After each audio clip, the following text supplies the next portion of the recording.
Welcome back, everyone. We're diving into the world of a real show-off today. Okay, all right. Yeah, the superb lyrebird. Ah, the lyrebird. Fascinating. It's known for its incredible ability to mimic sounds. I mean, we're talking a whole chorus of birds, not just one or two calls. That's right, a real vocal virtuoso. But here's the thing that really caught my attention. Could these birds be using their mimicry to deceive? I mean, like tricking other birds. It's a question that researchers are really starting to explore, yeah.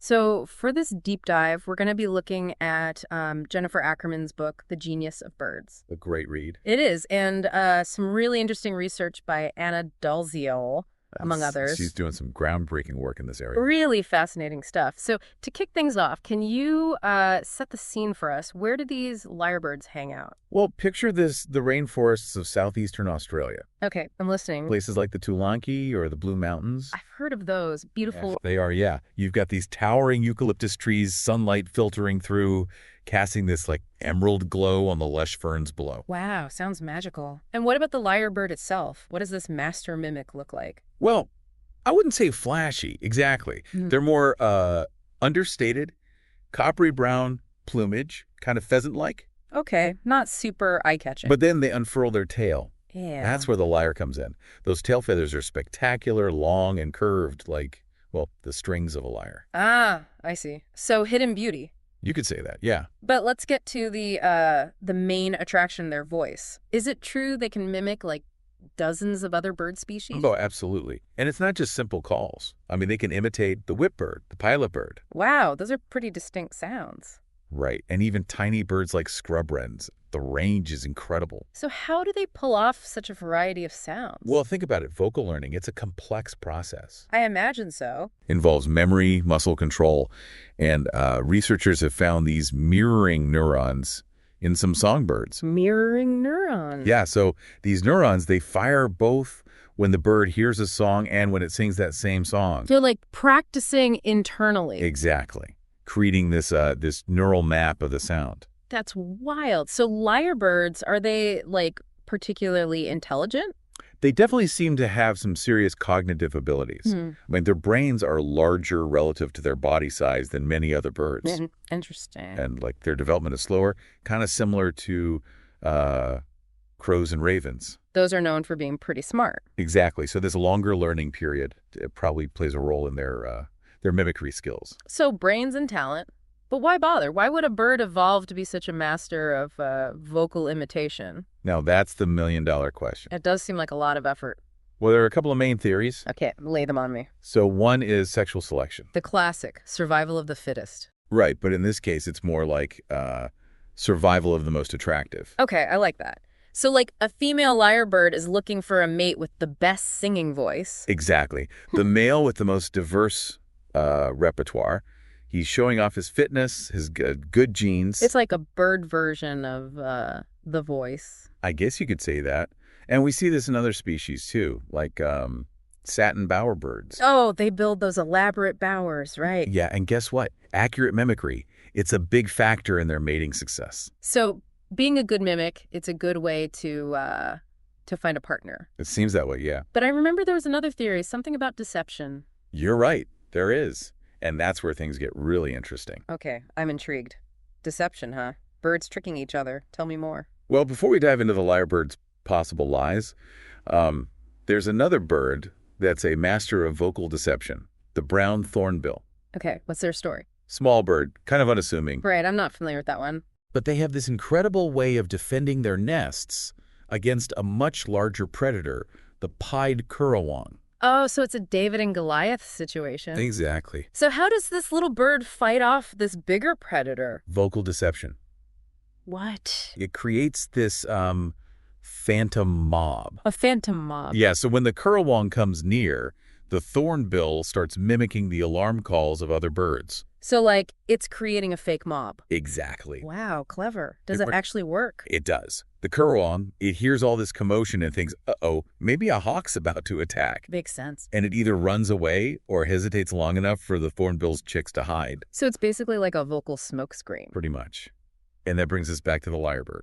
Ah, yes. So what about their deceptive calls? Well, remember that whole song and dance routine the male does to attract a female? Oh, yeah, the big performance on the mound. Right. So just when you think it's over, he throws in this unexpected twist. What do you mean?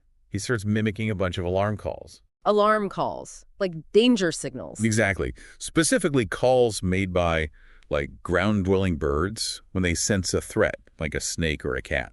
But wait, wouldn't that scare the female away? It might seem that way, right? But researchers like Anna Dalziel, they have this theory. Okay, I'm all ears. They think he's creating this false sense of danger to keep the female around. To keep her around, why would he do that? Well, they think it's to prevent her from leaving before they've... Oh, I see. Before they've mated. Yeah, exactly. So he's using fear to manipulate her. It's a pretty bold strategy. But why would the female fall for it? Wouldn't she realize it's a trick? Well, these alarm calls, they trigger a deep-seated fear response. Ah, it's like an instinct. Exactly. It's hard to ignore, even if you suspect something's fishy. Researchers call it a sensory trap. So she's torn between wanting to flee and wanting to, Right. And that hesitation, even for a few seconds, it gives the male an advantage. Wow, so this kind of manipulative mimicry, it could be more common than we think. Absolutely. It's like a whole secret language of deception happening out there. So we've got lyrebirds mimicking to attract mates and to deceive them. What about that archivist of soundscapes idea? Ah, yes. There was this fascinating case in Tasmania. What happened there? They introduced some lyrebirds to the island. Okay. And these birds, they continued to mimic calls of birds that weren't even on the island. Really? So like sounds from their old home? Exactly, even though those sounds weren't relevant in their new environment. That's like a form of cultural memory being passed down? It is. It suggests they're not just mimicking what they hear around them, but also like remembering and passing down sounds from generation to generation. That's amazing. It makes you wonder what other information might be hidden in those songs. Absolutely. And it just shows how complex vocal learning and cultural transmission can be, even in animals. This deep dive is really making me rethink what it means to be intelligent. It's challenging our assumptions for sure. So we've got mimicry for attracting mates, potentially deceiving them, and even like preserving cultural memories. It's like the lyrebird is holding up a mirror to our own understanding of communication and intelligence. It really makes you appreciate the complexity of the natural world. Absolutely. And how much we still have to learn. Exactly. It really does make you wonder what other birds might be using these kind of deceptive tactics, you know? It really does. Like what other secrets are hiding out there in the bird world. Right. And that brings us back to the lyrebird. Ah, yes. Our master of mimicry. And those alarm calls, the ones that researchers like Anna Dalziel observed during the mating displays. Oh, right. Didn't we talk about something about the male using them to like keep the female around? Yeah, I got it. Remember how we were talking about the male's, his elaborate song and dance routine on the mound? Yeah, it's like a whole performance. Right. But then, just when you think it's over, he throws in this unexpected twist. Twist. What kind of twist? He suddenly switches from these beautiful songs to mimicking a bunch of alarm calls. Alarm calls. Wait, like danger signals in the middle of trying to attract a mate. Exactly. And not just any alarm calls either. What do you mean? He specifically mimics the calls of ground-dwelling birds, the ones they make when they sense, like a snake or a cat nearby. Okay, that seems counterintuitive. Wouldn't that scare the female away? It would seem that way, right? Yeah. But that's where things get really interesting. Dalziel and Wellbergen, they have this theory. Okay, let's hear it. They think he's intentionally creating this false sense of danger. A false sense of danger? Why would he do that? They think it's all about, keeping the female from leaving before, Oh, I see. Before they've mated. Exactly. So he's basically using fear to manipulate her. You could say that, yeah. It's pretty sneaky. But hold on. Why would the female fall for it? Wouldn't she realize it's a trick? Well, think about it.